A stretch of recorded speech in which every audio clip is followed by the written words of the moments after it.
Welcome to the Thundercast, your Marshall Athletics podcast produced by the fans, for the fans, with your hosts, Russ Livingood and KD Hudnall. We're bringing you the thundering word on the thundering herd each and every week, so keep it right here. The Thundercast is on the loose.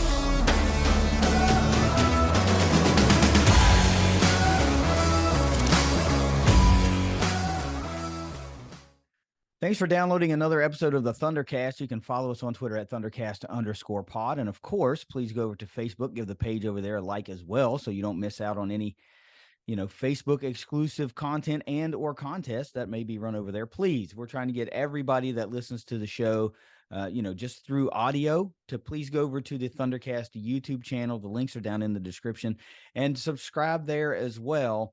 We really like doing these video podcasts, and I mean, they're growing every week, so people must like them. I don't know. I mean, it must be your hair, but I guess I beat you to the punch on the hair joke this week. Not a joke, just definitely not a joke. Yeah, that's right, not a joke. This week we've got a little bit of, I don't know what you want to call it, extra, because the football season, regular season, has come to an end. So bowl announcements, we were waiting on that when we did the last show. So this week's going to have the reaction. This is not your bowl game preview. We're going to have the reaction to Marshall's bowl announcement, opponent, location, and all of that. We've got a few more than 5 things, but all of them are equally important, and some of them are really daggone cool.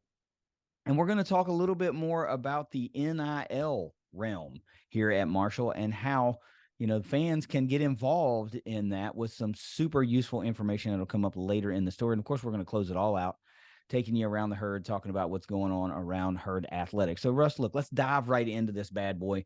Normally I would say, give me those 5 things that every herd fan needs to know, but I'm just going to let you alter that with the actual true number this week. All right. So this week, here are 7 things every herd fan needs to know this week, brought to you by Ignite Link, the Tri-State's premier IT management team. Number 1, this is a great place to start off. I think you'll like it. Milo Yosef named the 2022 MAC Herman Trophy semifinalist. Yep. That right now is 15 is that number. And by, I think, early next week, maybe even over the weekend, they're going to have that finalized down to the top 3, but this is huge. Yep. A lot of folks aren't paying attention to that. They'll just, because they don't, many folks honestly and fairly aren't following collegiate soccer as closely as others. So I tweeted it in the tweet, and this is the easiest way to make people understand what that is. This is soccer's equivalent to the Heisman Trophy. Okay. And everybody knows what that is. And they hand out 2 of those. Obviously, they hand out one on the women's side and one on the men's side. And to be named a semifinalist for that is a huge deal.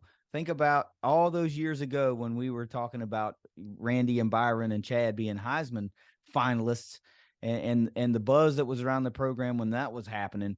This is that same kind of deal. Imagine if Yosef is named a finalist, and we'll get to talk about that as well. This is just so super cool and a big, big deal. I hope more people are like taking notice, because dang, this dude's an all-time great.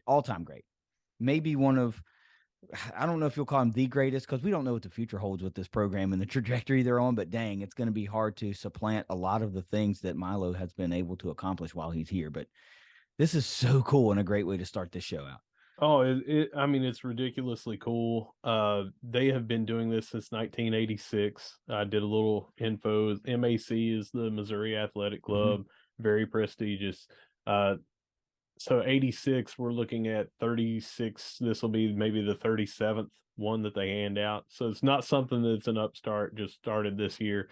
Very prestigious, Heisman level. Just to be a finalist is great. Everything that you said. I mean, how many more accolades can Mr. Yosef get besides hopefully this one? Winning this? Yeah. But man, shout out. We've had a blessed time to be able to watch this dude here, and I feel like he's just helping our recruiting. He's helping everything about Marshall soccer. So yeah, and to that point, being able to say, hey, we've got an MAC Herman Trophy semifinalist, potentially finalist, potentially winner. that played here. Mm-hmm. How much bigger of a, it's like saying we've got Heisman, we turn out Heisman finalists every year. It's the same, in the same thread. So it's awesome, man. This is a great way to start. It's super, super cool accolade for him. Congratulations to him. We didn't even say congratulations to him. Just congratulations. That's so cool. Yeah. Number 2, this is still with soccer, but Morgan White was named to the United Soccer Coaches All Regional Team. Also very big. We had an up and down year. We finished very strong compared to that little stretch of bad luck, bad bounces, bad fortune. But Morgan White killed it all year, and she got some recognition for it. So let us not forget to say congratulations to Morgan. Yeah, she was a really, really big shining star on the success in the latter half of the season. Actually, also, you mentioned it all season. She was a shining star all season, but a big, big reason that the turnaround came to be in the first place, so so many fans like to talk about, well, you want to be playing your best ball or playing your best towards the end of the year, and that's exactly what we saw from women's soccer. So we like to think that is the momentum that you need moving forward into the next season, so that you can start out stronger, you can weather those rougher games, and if you get a few good bounces here and there, maybe you're on the right side of some of those heartbreakers as opposed to being on the back side of it. But again, I mean, both soccer programs are seeing things. Remember, it's like first time ever type stuff. And whenever you're talking about that's a big deal. And Morgan is no small part of the successes that we're seeing on the pitch for the ladies. And man, it's exciting times to be a herd soccer fan, I guess you could say. It's not just about the men. It's also about the women's soccer team. These accolades keep rolling in. Again, we talk about recruiting and making some noise and just taking to another level. Your floor as a program has been elevated, you would like to think. So I like that. Again, every time we talk about soccer, I'm like, I don't know what I'm watching. I just know I like it, and I know I like it. So anything upward and onward for the herd is always good for me. Yeah. We're going to take it over to softball and talk about, I think this is extremely cool. Coach Megan Smith-Lyon is going to be featured at the NFCA Portland Coaches Clinic in January. She will be doing a seminar one day and 2 different clinics demonstrations the day before. Yeah. If that doesn't drive home the fact that you have one of the best head coaches in the country at your program, because other coaches want to learn from her, then maybe you're not giving the credit where the credit is due. So we have a hold of something special here. We've talked about many, many times that the team that Megan and Corey are as coaches is pretty special in its own right. But Megan, in her own right, look at that resume. We talked about when we had her on the show, and we interviewed way, way back when we were barely 2 knuckleheads that knew how to turn on mics, and she was gracious enough to grant us some time. We studied that resume a little bit, and she built a program like from scratch, as a really, really young coach. And she talked about the struggles in doing that, and having to do everything. Like, we didn't have this person or that person on the support staff. Like, it all fell on her. So you want to talk about somebody that knows how to lace up the boots and go to work. You talk about a blue collar type coach, fits right in Huntington for reasons just like that. And oh, by the way, she's pretty damn good at what she does too. Yeah. We've talked about family. We've talked about how exciting this softball team is, but just to have the respect to be invited, to be respected as not just a head coach, but someone that can break down, a different thing. That's 2 totally different things. Anyone that's ever been to these as an athlete, anyone that's ever done these as an athlete or a coach or whatever, at whatever level, being a head coach and being an instructor on individual skills, sometimes, if you've been a head coach for a while and you've had someone else doing those specific things underneath you on your staff, maybe you are not as sharp with it. This is a head coach being invited there, not here local. It's Portland, Oregon, so one, that's going to help our recruiting out in that area. Anyone that's going to those camps and seminars, and just the respect that she commands for that speaks volumes. Yeah, you're right. That's an often underappreciated talent. Let's call it a talent or a characteristic of a coach. You can coach, but can you break it down and make the information consumable, to your athletes or to other coaches? That therein really is one of those things that separates good coaches from great coaches. Because if you have an idea that is going to work, but you can't convey that information, that idea is not going to work. Right. In your head, it'll work 100 out of 100 times. But if you can't get that information across, if you can't get your athletes to understand and execute what you want done, it doesn't matter. It's just a really good idea at that point. Yeah. Recruiting and managing a roster is totally different than the little X's and O's. I know that's a football and basketball term, but the little details that go into instruction on drills and play. One of them was how to develop anchor corner infielders. So this is in her wheelhouse and speaks volumes to what kind of coach that we have here. We can't say it enough. Yeah, just get your butts out there to the dot and watch them play. Yep. Watch this firsthand. It's free. They're non-ticketed. Show up to these games and watch what other people are inevitably paying to see, and you get to see it for free in real time. It's we're blessed. Let's just say that we're blessed to have her and the team of Megan and Corey and Coach Hall there too. Well, we're going to swap over to football, and the rest of our things will revolve around that. So first, let's talk about the team awards at the football banquet. They wrapped up. I have them all here in front of me. I have not seen them all, so this will be. I haven't. This will be nice to hear them all. Oh, okay. So I'm going to read them off, but if you have something to say after each one, just hop right in. Okay. Team MVP overall, Micah Abraham.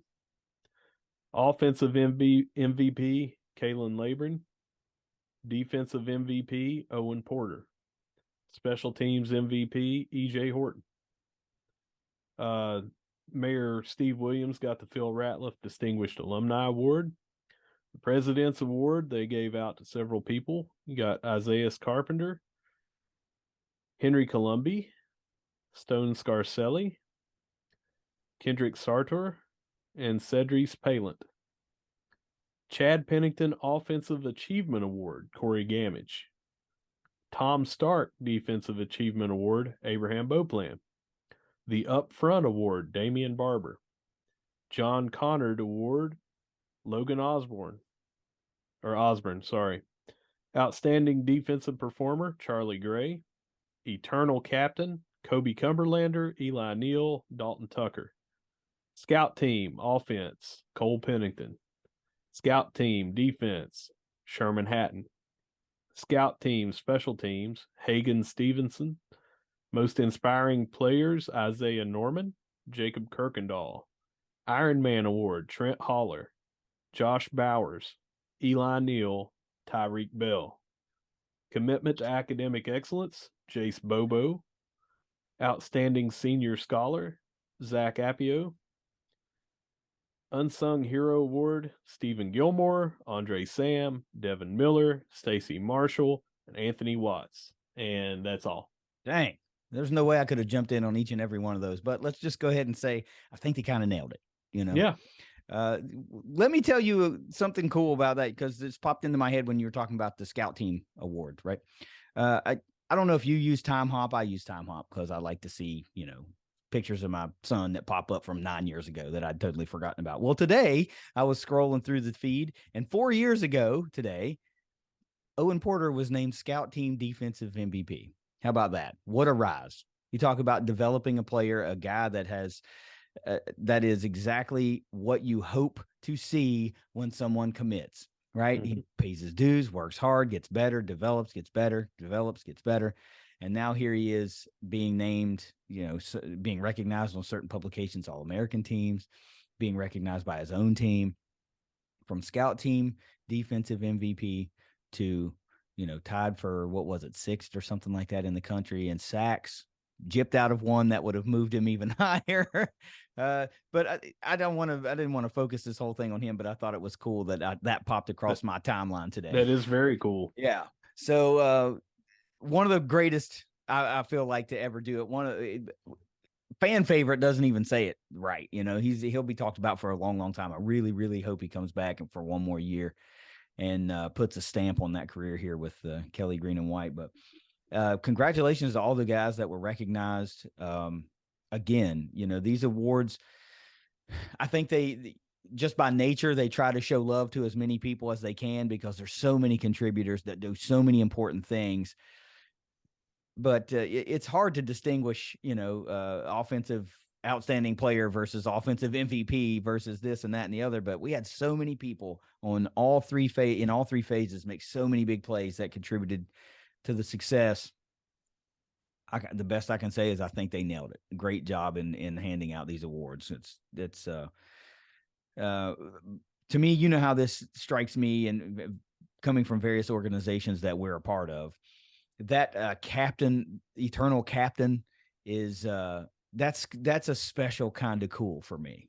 Mm-hmm. I think that's one of those things it's not measurable. It's not like, wow, you really went out and had a great season statistically. It says more about the person than it does just about the stat line game in and game out. And I think those awards are, those are the tops, man. Those are the coolest. So for a guy like Kobe Cumberlander, who I feel like is exactly the definition of that type of thing, to be recognized in that way, congratulations to him. But excellent little thread there. I hadn't seen all that. I saw the article, but I didn't really go through and look at it all. You alluded to this in what you were talking about, but number 5 is Owen Porter was named College Football Network Defensive All-American. Mm-hmm. Very good. We've said everything that we can say about him, but this is other people across the country recognizing. Yeah. So hats off, congratulations to him on that. You got anything else to say, or just echo what you said before? Not necessarily about Owen, but there are some other guys that were being recognized on other, like all Sunbelt teams across national publications. Specifically, Cedrice Palant was recognized a number of times, and I just wanted to take a second since I didn't want this to necessarily fall through the cracks because that's a big deal. Even if it's just an all Sunbelt team. It's still a big deal because, it's a first year player here. He's played some ball before from up and coming from Rutgers, but it's the first year here. And you're always wondering, how's that going to translate? And it translates to the tune of him being, one of the best offensive linemen in the conference, and some other online outlets that love to produce top lists recognized him as well. So congratulations to him for all of his hard work being recognized. I know it's often hard to do that when you talk about schools like Marshall, Sunbelt schools, Conference USA, MAC schools. You just have to dominate so much that you outshine some of those Power 5 guys. They still might rank them ahead of you, but you've made them take notice of you. And that's tough to do. So it does not go unnoticed here. So congratulations to him. Congratulations to Owen too. Gee, many Christmas. All-American, anytime that's attached to you, huge deal. I don't care if it's the RussLivingGood.com, All-American award. It's pretty cool to have those two words after your name. Well, now I'm going to have to start that. Let me make a note. All right. This can't all be good news. Number 6, transfer portal news. We've got 2 in there as of right now. Well, actually, there's 3. There's a guy that was from last year. Yeah. He went in. Anthony Dunn, I think was the name. I think he's been in since August, really. Yeah, August. He's still in there for us because he has not gone to another team. Right. So Manuel Balogun and Pete Zamora are both in the transfer portal. We mentioned these on Twitter, but for anyone that's listening or watching for the first time, there you go. Yeah, and I'm going to let you lead with this, right? Because you had a really nice tweet, so I want you to drive that point home, and then I'll expound. Yeah, so more so, no slight to Balogun, but Zamora was the first official signee during the first full recruiting period for Coach Huff, and he also was very vocal on getting other people to sign here. And there were a lot of people thinking that he could be the future starter. And when we had quarterback problems earlier this year, people were saying, put in Pete. It's Pete's time. Let's see what he's got, get him some seasoning. So social media, there was a lot of, oh man, and this is deflating the balloon and that sort of thing, which I totally get and I totally understand. What you were saying about my tweet, and I'll say it here, in my opinion, once a son of Marshall, always a son of Marshall. Now that goes doubly for someone that has graduated. We talked about basketball last year with West and Williams. They did their time, man. Some of these people that walked on senior day for football, if they end up transferring, I'm going to hate it. Yep. I hate to lose them because I love what they bring to our team, but I am going to support them. I'm going to support Pete. I am going to support anyone because, hey man, if we're at a job and our job really likes us and our customers like us or whatever it might be, but we decide that we're a better fit somewhere else, who's to say we shouldn't be able to do that? And it's the same, I feel like we get a little fanatical at times about our players, and it's like, well, I guess he wasn't good enough here, so see you later. I didn't see anybody say that on this specific instance. I'm just saying things have been said like that at other programs at different times. Some of them I've seen this year at other programs. But my stance is always, I'm supporting the student athlete so they can go. It might be more academic than athletic. You never know, man, unless they make a statement and say exactly why they're transferring. You don't know 100% why they're transferring. So Pete, good luck, best of luck. I think you're going to have a great career wherever you go because he's got great character, he's got good talent, and he's got a good work ethic. And Balogun, he, in the little bit of time that he played, he made an impact when he was in. And I say little bit, I mean, he played in 8 games each of the last 2 seasons, but he wasn't a starter. He wasn't in, playing 75% of the snaps, that sort of thing. I wish both of those guys the best of luck. And to take it back home before I give it to you, we can't sit here and talk about all of the incoming transfers that we're going to have, all the ones that we brought in this last year. You just brought up Cedric Palin. We can't glorify bringing them in and then bemoan the fact when somebody else leaves. That's just the nature of the game now, and we shouldn't take it personal. They got to go where they got to go. Yeah. So to me, this whole ordeal, not just these 2 guys, but the transfer portal, guys in and guys out, the whole machine. You can be one of 2 fans, honestly. You can be the always a son of Marshall guy. Thank you for, your time here and what you did to help the herd, right? Because even vital in spring ball, right? Because Henry couldn't participate. So, what Pete was doing was vital in spring ball. And a lot of that spring ball practice and repetition put the ball in motion for things that happened in the fall. Obviously, I mean, if you just don't do anything for the spring, you're going to get boat raced in the fall because you're not practicing. So you can't just turn your back to the fact that, Pete wasn't a starter and didn't put up big eye-popping numbers. That's not what this is about. So back to my original point, you can be one of 2 fans. You can be the, always a son of Marshall. Thank you for your time. Or you can be like the F you, you're a bum, you're gone. Right. And I don't get that. I just can't understand that. What does that say about guys that might be looking at your school to come there? It's like, is this how I'm expected to be treated? Like, I don't know if I want to be a part of that. And we all know that every fan base has that, but they don't have to. Ours doesn't have to have that. I don't care what they do at other places. Like, we can set ourselves apart. Right. And by and large, I think we do a fabulous job of just supporting our athletes and giving credit where credit is due and well-wishing when they choose to leave. It hurts and it sucks, but you're right. We are fanatical. You know why? Because we didn't enter the transfer portal. We are tied to Marshall forever, and we hold it near and dear, and we expect people to be as passionate as we are. And when they're not, we take it personally. a little bit. But I've tried and have learned to remove myself from those emotions quite a bit. And, I'm not making a business decision, right? Or I just want to play football, or I just want to play basketball. I work my ass off to get to this level and to be able to play. I don't want to sit. The clock is ticking for me. I only have so many years. And if I want to play, I want to play. You talked about it could be an academic reason. It could be. I don't care if all they want to do is go play ball.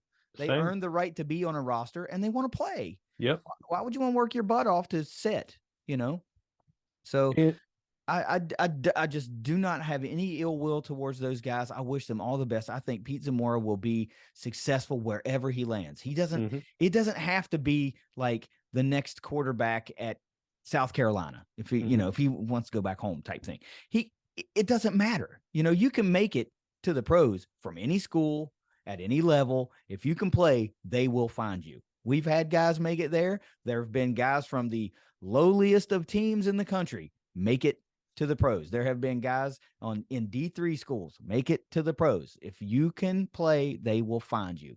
Emmanuel Balogun has the build to wreck it on a defensive line. 6'7", you can't teach that. So there is a team somewhere for him that needs his services. I think that both of these guys and any other guys that we may see, this cycle is in its infancy, right? So these guys can be successful anywhere they choose to go. It's just a matter of finding the right fit and making the right choice for them. I don't hold any ill will towards them. I would really like to see them just go on and succeed, because that says something about Marshall too, that we develop players that can go on and be productive in other places if they choose to leave. So while it sucks and it stings as a fan, and the point you made about guys that have fulfilled their commitment, they've graduated, and will they or won't they come back? As a fan, yeah, it stings if they leave. As a fan, yeah, I want them to come back. I want them to see it one more time in Kelly Green and White. I want them to come back and do it one more time. But I'm not mad when they leave, It sucks, but what good does that do for me? It just ruins my day. I don't let it ruin my day. Now, as a final thought, let us both clarify. We're not picking apart because we've seen somebody say this. I haven't seen anybody badmouth either one of these guys. It's just national social media that you see it. I mean, look, let me give you an example. I'll clarify it real quick. Yesterday, I can't remember the school. I want to say it was Miami, Florida, that a kid wanted to transfer from there. Don't hold me to this. I'm not 100% if this was the school. A kid wanted to transfer to be closer to his sick mom, right? Yep. That was the reason. And the fan was like, F him, mama's boy, this, that, and the other. And that is egregiously uncalled for. Yeah. Like, get the hell out of here with that bullshit. I don't care what he wants to do. Who cares? Yeah. That's where we don't have room for in the fan base. I don't think. That's right. And any level-headed person would back me on that. I feel like if that's your stance, if you think a kid should play for your team over being closer to his family, his sick family, then you are warped in the head. Like, I love the Herd too, but if I had to face the choice of going back and be with my ailing parent versus, being at Marshall, I'm going back to being with my ailing parent. Jeez. Yeah. All right. We've come to our seventh and final, and I know we've spent a lot of time on these, but this one's going to be a little bit extended because, hey, it seems like it's been 3 weeks since this announcement came out, but it's been since our last podcast. Yeah. It's official. We're playing in the Myrtle Beach Bowl Monday, December the 19th at 2:30 p.m., and we're playing against UConn. Yep. Let's talk reactions. Let's talk everything about this bowl. Not a preview of the team, not a preview of the game, just a reaction about this bowl. If you want my initial excitement level, and if I'm being honest, it wasn't that high, but I'm very much a mixed bag on it.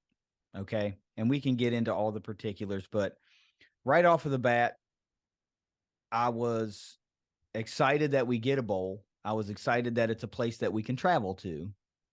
And I'm also really kind of excited that most fans say it sucks to have that early bowl game, but I would much rather be playing on December 19th than December 24th. right? Because I feel like more fans would go if it's a not so close to that Christmas window. But on a scale of 1 to 10, my knee jerk reaction to this is taking everything into account, maybe a 6, 6.5. It's just there's no real storyline there for me to grab a hold of other than, well, we played them in 2015 and it was a tight game then, and the Herd was a 10-win team and blah blah blah blah blah. So, scale of 1 to 10, where do you fall?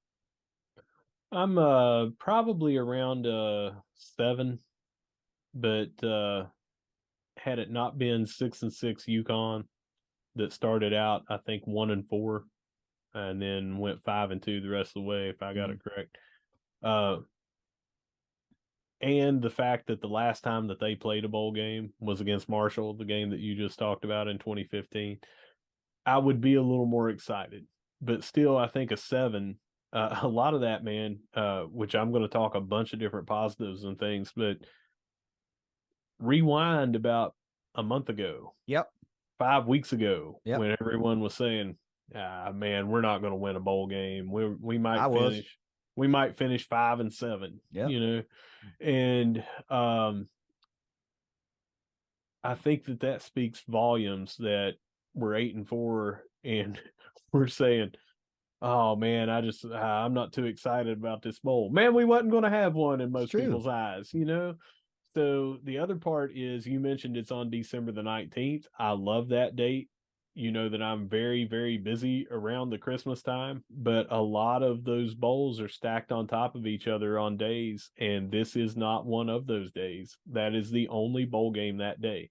My only argument would be if it were 5:30 or something, it might be a little bit better. Now, I don't own that bowl, so I can't change that time. I'm going, and I'm going to be extremely happy to watch that game, whether it's at 2:30 or whatever. I had a vacation day that I had to burn before the end of the year. I lost it, and guess what? I held out for a bowl game, and here we go. So I'm going to the game. The time is the only little drawback on the schedule of it, but the team, I would have liked to have played someone that we hadn't played before is the only deal. Yeah, I think that's the rub for me as well. It's that if it was just a new team, just someone different, because that's supposed to be what bowls are about especially for G5, especially for G5 teams, because Power 5 teams are in today's world are just kind of locked together. And if it would have been just about anyone, that we hadn't played before, or somebody that we had played before that we could have gotten excited for the matchup. There was a lot of speculation that Marshall might end up facing Western Kentucky in that bowl game.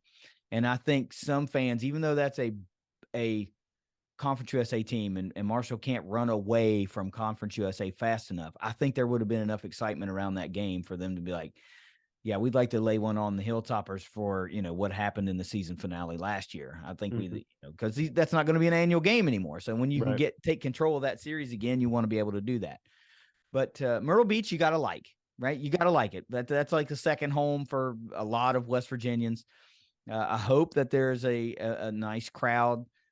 Hell, locally, there should be just a lot of West Virginians there that kind of live there. Well, I can tell you that, which we'll get into that. You said a nice crowd, but the UConn message board and their ticket sales for this, from everything that I've heard, they have sold a bunch. They have a decently close regional airport there that has direct flights. And I say regional, not in the type of airport, but as in relation to where they are in Connecticut. Right. It's not a far drive for them. But they have direct flights down, and everybody that I saw was like, yeah, I wish it wasn't Marshall, for the same reasons. Like, that's who we played in our last bowl game. Wish it was somebody fresh, Right.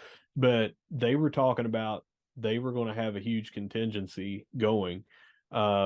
It's their first bowl in 7 years. So they've got people just itching and dying to go. We have sold out the Carolina Club and the fan zone levels, and we're about to sell out the premium reserved seating, the chairbacks. So I know that there's going to be a big crowd. There's a lot of excitement for people. I've seen people online on social media, on message boards, and people were like, "Hey, where's everybody staying?" And people are like, "Well, I'm staying at my condo that I own." Yeah. So, there are fans like you said that are transplants that live down there. Man, I'm from Gilbert. I mean, that was Myrtle Beach Yeah. South to Gilbert. Miner's That's vacation, dude. Miner's It Vacation. was a That's caravan to Myrtle Beach. yeah, that's what when we had our good friend Stephen P. New on the show, That's right. he and I talked about Miner's Vacation and going down to Myrtle Beach. So I feel like too that there could be maybe some coastal fans that are there and just say, Yeah, I'll just go. local fans. Yeah, Yeah. yeah. So I think that it's going to be a really good crowd. Yeah. I do. I hope so. And if anybody at Allegiant Air happens to be listening to this freaking podcast, put on a direct flight from HTS to Myrtle Beach, please. I've got a Because little news on that. oh, see, doing my thing here. Just But because when you just said that, they just called and texted me and said, "Hey, we're going to do that," just because KD said. see, because I'm on the pulse here. I'm kind of a heavy hitter at Allegiant Air. I use it at least once a year, so they pay attention to when I request things. But that to me is a huge thing to have in place. People may not want to make that round trip flight, and if you can get to the freaking round trip drive, if you can fly it and be there an hour each way, it takes me 90 minutes from Clearwater to Huntington. So what the hell's a flight from Huntington to Myrtle Beach? An hour maybe? So the airport board at Tri-State Airport has reached out to Allegiant and said, "Hey, we need to add this." They're waiting to hear back from them. I think from all expectations, it's going to be done. Mm-hmm. It's just a matter of how many flights and that sort of thing. But I have a feeling if they flew people down Friday, Saturday, Sunday, and even Monday morning, they would probably sell out all 4 of those flights. Yeah, I mean, if you're just going to go back and forth a couple of times, I mean, you could bang out a couple of flights in a day, You or at could. least 3, if you do an early morning and I mean, an afternoon and an evening, you could make 3 planes full of people in a day. Yeah. And I think they could do that because, what's a normal flight hold? I don't know, maybe two to 300 people. I don't know. Well, I'm holding out for the news on that. I'm planning as a backup to drive down, Yeah, but I really, really want to fly down and fly back. It is very quick, like you said. It sure would is. when I've got 3 kids at home, that's ideal for my logistics. Yeah. 3 kids that are in school that I have to get to school, figure out how they're going to get to school, how they're going to get back from school. I would much rather not be driving 8 hours down, 8 hours back. Yeah. And there's a decent chance that I may have to do that drive Monday morning early to get down there and then leave right after the game. So, Ugh. yeah, I'm hoping for a flight. Yeah. And That'd be a big deal. everyone I've talked to said that they kind of expect that there will be a flight, but probably multiple flights. Should be. Has to be. I mean, that's the Yeah. type of thing that has to happen. You have to make games easy to get to, and that's the easiest way to do it. I mean, golly, I fly a round trip a lot of times from, Clearwater to Huntington, and I spend less on a round trip flight than I would probably to put gas in the car to get to Georgia. Mm-hmm. So it's just so economical. It's so quick, and you get more time to have fun. An hour later, you're in Myrtle Beach and you can have fun instead of driving that whole time. But that's super cool. Now, I got to go back to the point that I made about, me being basically at a 6.5. And I think the lion's share of that is the opponent. Mm-hmm. And a lot of that is the fact that they have mired in mediocrity or below since 2015. And they are on the uptick. Jim Mora has done a great job of getting them back to being competitive. I'm sure it's not an easy rebuild up there, but you're like 6-6 bowl eligible, doing their thing. But this is a game that you have to look at and go, Marshall's got to win. I mean, they've got to win this game because we're down. We're over here hating on, man, it's a 6-6 team and it's underwhelming. You got to go in and win the game, right? So there's a little bit of pressure from a fan standpoint. I feel like man, we've got to go make a really good showing here, or else we're gonna go kind of nosedive a little bit here at the end of the season as a fan base and go, well, we can't even beat a 6-6 UConn, whatever. But I like Myrtle Beach. Have you seen some of the things that have come out, like activities? I'm sure you've got those, right? I've got them, and they're on the docket to talk about. Let's do that. Let's go to that. Yep. So first off, they tried a couple of travel packages, and it's basically to show everybody just how expensive it is. It's not economical to do a charter on a flight. It was going to cost $2,000. That got you a 2-night hotel stay, a ticket to the game, $2,000 per person to fly down there and back. It's just not going to be it for most people, Second was a bus trip. It was $1,500, same difference. But I'm telling you, man, if I'm going to be in a vehicle of some sort for 8 hours down to Myrtle Beach, I'm not going to pay $1,500 to sit in a bus. No offense to anybody that wants to do that. That ain't me. So I'd rather just drive. But those are the two things there. The other thing that they have is the tailgate. It's $55 per person, and it's right next to the stadium from 11 a.m. to 2 p.m. So give you enough time to finish from your tailgate, walk into the game, and still see the intros and all that stuff before the kickoff starts. So RSVP on that by noon, December the 14th. That is on, we have tweeted it out. You can find it. We'll tweet it again for you after you listen to this. But the Big Green Scholarship Foundation has put that out on Facebook and Twitter. Find it. If you're interested, you're going. It's a good time. It's all inclusive. It has the DJ, all food, all drinks, that sort of thing. Yeah. Also, go ahead. I was going to say, I've seen some, they're trying to put together some activities other than just the tailgate. And I'm sure that's where you were going, right? All right. I won't steal your thunder. Now, I don't have this in front of me. I think that it's called Wings and Things, but it might be Wild Wings and Things. I can't remember the name, but if it's the one I'm thinking about, this is a local person in the maybe Milton, Ona area that moved down to Myrtle Beach and has that bar down there. So they're meeting at that person's bar. Every time you go in there, they have Marshall gear, behind the bar and everything. So that's just going to be a Huntington South at that point that night, and that is Saturday at 7 p.m. I believe. Yeah, it's called the Wild Wing Cafe. Wild Wing Cafe. I was very close. It had wing in there. Yeah, Wild Wing Cafe at 7 p.m. to close on Saturday, December 17th. They say you don't need to RSVP, so it's kind of just like a show up and everybody have dinner together type thing. And if this is the same place I'm thinking of, remember way back when, several years ago, when they were tearing down the field house and they were selling the seats out of the field house? I'm pretty sure that some of those seats made their way to the Wild Wing Cafe, or at least one of those places down there got some of the seats as like when they're on a wait, that's what you set in.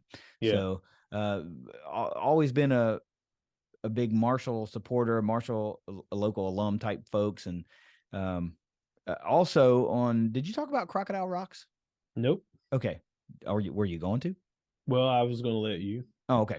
So the day before the Wild Wing Cafe, they're having like the kind of the nightcap hangout party type deal at Crocodile Rocks. It's is that Broadway at the Beach? I think that's what that's called. Yeah. If you've never been there, I've been there before. It's cool, man. It's a dueling piano bar.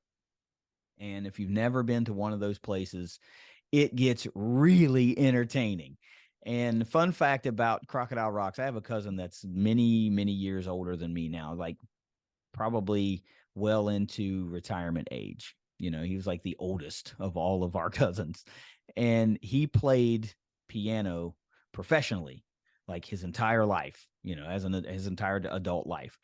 And he played at Crocodile Rocks for a long, long, long time, a really long time. So that place kind of holds a special spot in my heart. And if you go there, you will have a blast. There's just nothing like a dueling piano bar, and especially one in a place like Myrtle Beach that just it's really big and it gets really energetic.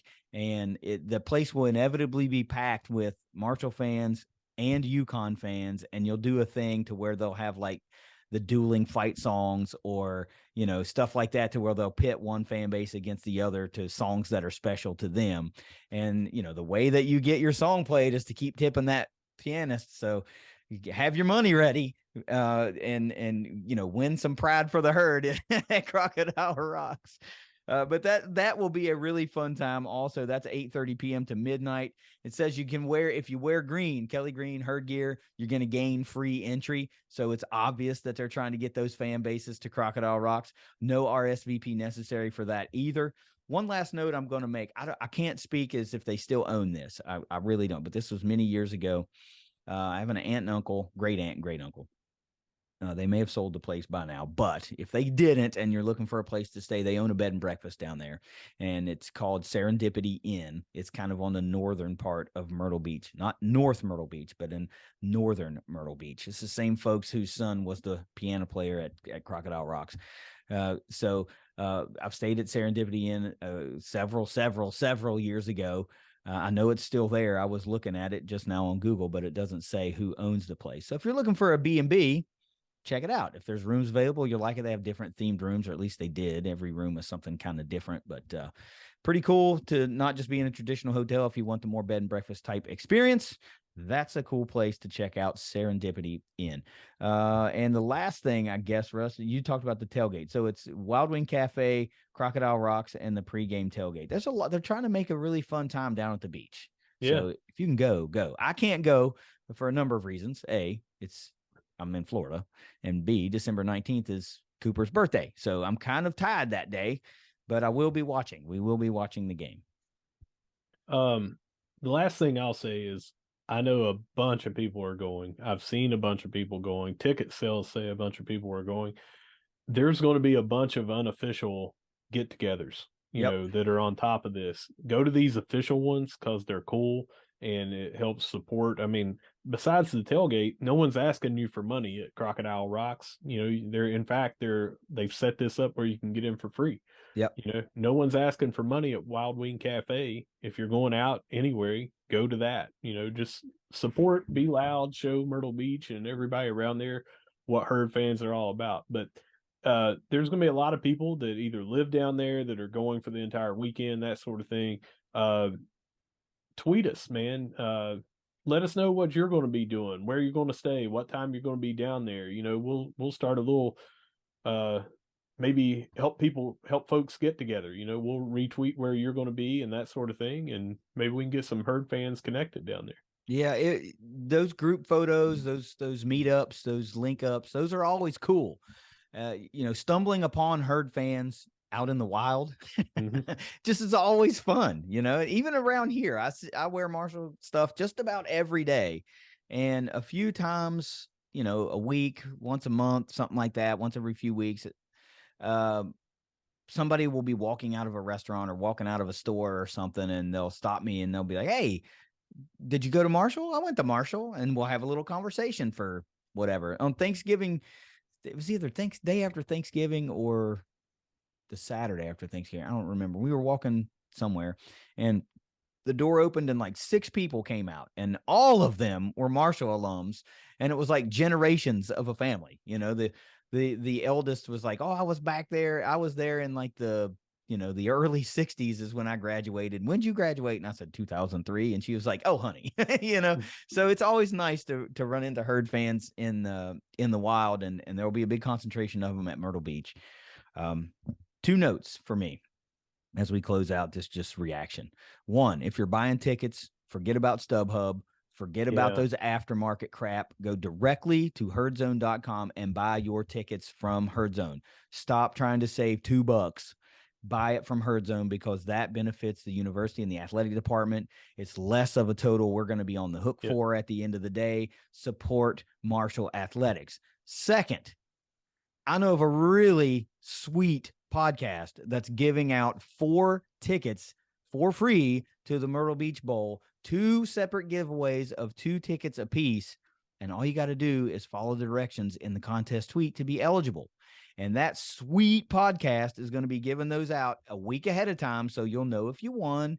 And if you didn't win, you'll still have time to grab yourself some tickets and make your plans.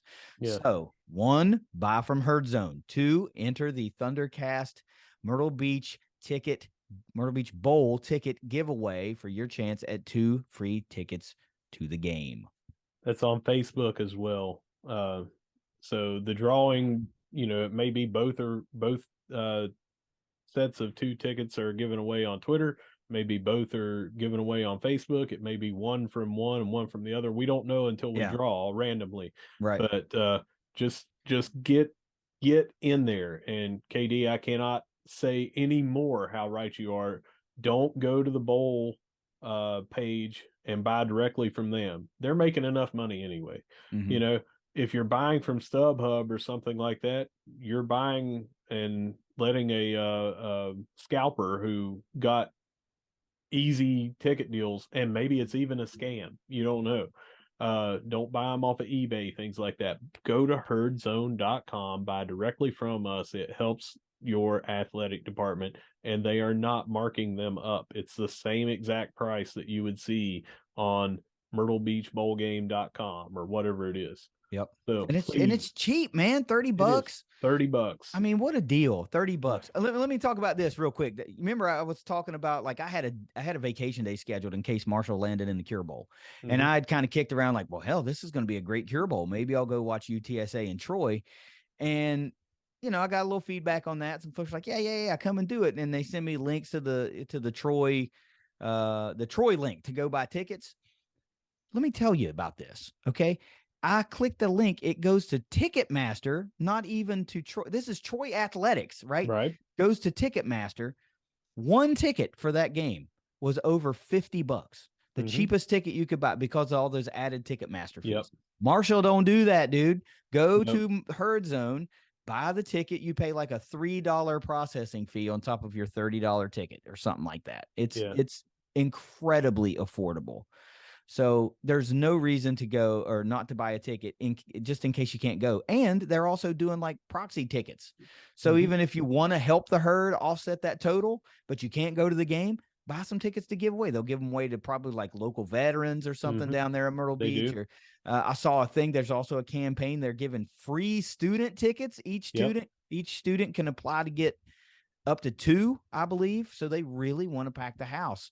So if you're listening and you're a student, seek that out, but if you can afford to buy one, but definitely Herd Zone only and the Thundercast contest. Russ, here, let me ask. I'm thinking maybe we should give one set of those away a little bit earlier. So people go, damn, they really are giving away tickets. Maybe I should enter, maybe not like a week sooner or, 5 days, but maybe like one set on the 12th. And then the next set on the 13th. You know what I mean? So it's like, wow, somebody actually won. That's fine with me. But I also want to tell all of our listeners out there, if you don't know that we're giving away tickets by now, you haven't been following us, because we have been giving away tickets all season long for football, all season long for soccer, women's soccer, men's basketball, women's basketball, any ticketed event. We give those away. And we do that because we have terrific sponsors that make it possible for us to be able to do that. But yes, you have probably seen us tagged from our seats by all the different winners over the weeks, the days, the months. They tag us from there. It's going to be the same at the bowl. Whoever wins, I'm sure they're going to give us a shout out for getting some free tickets and being at a bowl game. So please get in these drawings. We're doing this for you guys, and we're doing it for Marshall, and we want to increase everyone's fan experience. Yep, sure is. That's literally the only catch to winning our tickets, is that we ask that you take a picture from your seats at the game and tag us so that we can further prove that people actually do win tickets and go to these games for free, on our dime, on the dime of our sponsors. It's all about raising the fan experience for, herd fans and helping out the Marshall Athletic Department along the way. I mean, we do give away tickets a lot. As a matter of fact, I've got tickets that I'm trying to give away to the women's basketball game tonight because they're back at the Cam. So, obviously you won't hear this, but all men's, all women's basketball home games, free tickets. Follow the contest tweet. A lot of times it's just as simple as liking the tweet and making sure you're following the podcast. If Russ cross posted it on Facebook, he'll have a similar type thing. Like the page and, share the post and you'll be entered. And it's literally that easy. Yeah. Literally that easy. We got a little bit of a special segment moving forward. We talked about NIL news, or not news, but the NIL space moving forward.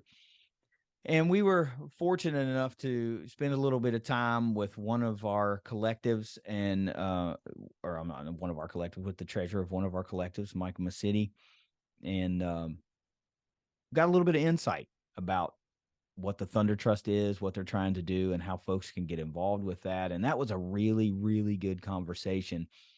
I kind of got off track just now of how to tie this into the episode, but what we're gonna do is we're gonna insert we're gonna give you the quick word from 304carwreck.com, and we're just gonna go right into that interview because it was so good. And then at the end, we're going to take you around the herd, and then we'll close this episode out. But the Thunder Trust is up and coming. I mean, it's already here, but it's only going to rise in popularity, and what they're trying to do and what they are doing is pretty special with our herd athletes. So if you're curious about the NIL space and Marshall and how it relates to you, or it can relate to you, I think you'll get a lot of useful information out of that interview. So with that being said, let's get a quick word from our sponsors at 304carwreck.com. If you've been hurt in a wreck, visit 304carwreck.com on the web or on Facebook. Our roads are full of uninsured drivers. When they hurt you, your insurance company can become their insurance company. Insurance companies take your money every month, but they fight you when it's their turn to pay. Don't be a victim twice. Jason and Matt can't protect you from uninsured drivers, but they can protect you from the insurance companies. Find them at 304carwreck.com. One of the newer avenues that has popped up in collegiate athletics over the past year and a half, 2 years or so is the movement in NIL, right? And everybody's talking about it. It's a big deal. And it's, for the most part, a really good thing because athletes can finally now, make some money on their name, image, and likeness. And that's provided a lot of opportunities for a lot of athletes. And along with that, we've seen things like collectives pop up. And some schools have several. Some schools have an official one, and then several others that are just kind of affiliated with the university. But Marshall is no different. We're trying to make some headway in the NIL space.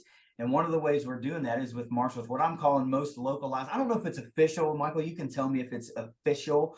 But the one that we feel most comfortable saying is the most official collective is the Thunder Trust. And we've been wanting to bring some more information to you guys about that. And today is that day. We're lucky enough to have Michael Misiti joining us today. He's the treasurer for the Thunder Trust, but that is not all that he does. So first and foremost, Michael, thanks for joining the Thundercast and taking a little bit of time to educate us about the Thunder Trust and all things kind of herd related NIL. Sure. Thank you very much. I appreciate the opportunity. And I've been a big fan of your guys. I was early on listening to a lot of the early episodes. I think I was up to episode 6 or 7, then I had to fall off because just stuff gets busy. But I know you guys are doing a great job, and it's really great to see all the feedback and the back and forth we see on the social media with a lot of your followers. And it's good to be able to talk about NIL. We've been working very hard over the last 5 or 6 months to get things moving, and we really appreciate the opportunity.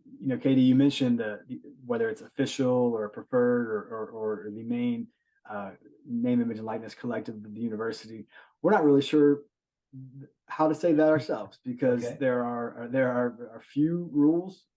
And I'm in my daily profession. I'm an accountant. I'm a CPA, so I'm big on rules. I'm big on oversight and structure and things of that sort. And unfortunately, in the name, image, and likeness arena that we've been operating in for the past few years, there's really not a lot of that. So we're not even sure if the university can refer to us as their official NIL partner. We're not asking for that, and it's not necessarily an issue, but it does create confusion. That's for sure. As we're trying to evolve and trying to enhance our image and get our footprint a little stronger in the area. Yeah, I think it is. We've Russ and I just in our normal research of this area have come across several that are kind of partnered in some way, shape, or form with Marshall, or Marshall has allowed them to partner in some way. But even those, some of those, Russell, we can talk about that. It feels like they're a little bit more on the outside looking in, where it feels like this one, the Thunder Trust, is more of an internal group, not Marshall internal, but like alums and Huntingtonians and things like that. So I hate to use the word trusted because you say oversight and rules, and so we don't want to give the wrong image, but I feel like personally I trust the Thunder Trust a little bit more so than some of these others that are out there. But Russ, if you want to kick this off somewhere and get this conversation started, let's start where we need to start and start getting some of this great info out to our listeners. Yeah, Michael, I want to start a little bit. If you could just tell us, I mean, we love people that are tied to Marshall. You and your family are extremely tied to Marshall, have been for generations. But just tell us a little bit about when you came here, that sort of thing. I know that you were student body president, things like that. Just tell us a little bit about your ties to Marshall, if you wouldn't mind. Sure, absolutely. Yeah, as you said, I'm a third generation Marshall student. I think there are more and more of us that are staking that claim as the years go by. They're really proud to have that distinction. I've been coming to games like I know the two of you have for a long time, since I was a little kid. And Huntington might as well have been Times Square to me as a kid growing up. I grew up in Beckley in the southern part of the state, so being able to come here on Saturdays for football games or basketball games when we could fit it in, it just felt like the world to me. And my wife and I, she's a Marshall graduate. We've been here essentially all of our adult life, and we're not going anywhere. And that was part of one of the emphasis of the Thunder Trust and the group that we have supporting our organization, is that we wanted people that really had a vested interest in not just the athletic department, the university, but the community. And I think that's what we're all working for, whether it's what we're doing with the NIL work or what you guys are doing on the podcast. We're all trying to enhance the athletic department, and rising tide raises all ships. Hopefully that'll flow to the university, the community, and the area. And that's really, like I said, kind of one of the main tenets of looking to get a group of people together to start this NIL collective that we have here in Huntington, was looking for people that are really invested in the institution, in the athletic department, and also in the community. And your day job, you mentioned you're a CPA, but you work at? Yeah, I'm a CPA and a partner at the Fife Jones Group.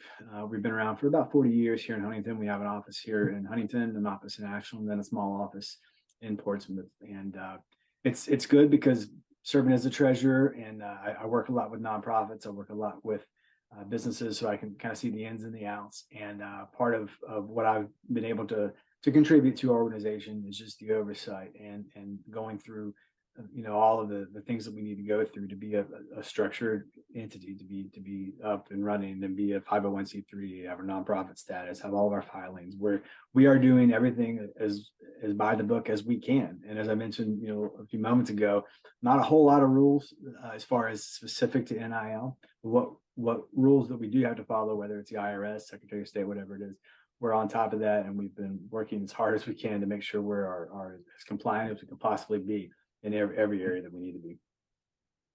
So I guess what I need for you to do is break down this process, right? Break down what the Thunder Trust kind of does on a basic level as you can, because sure. I probably, like most folks, am not an NIL expert, right? So if I'm like, okay, I don't get it. Why do we need that? What does it do? You want me to give money for what? Like, so sure.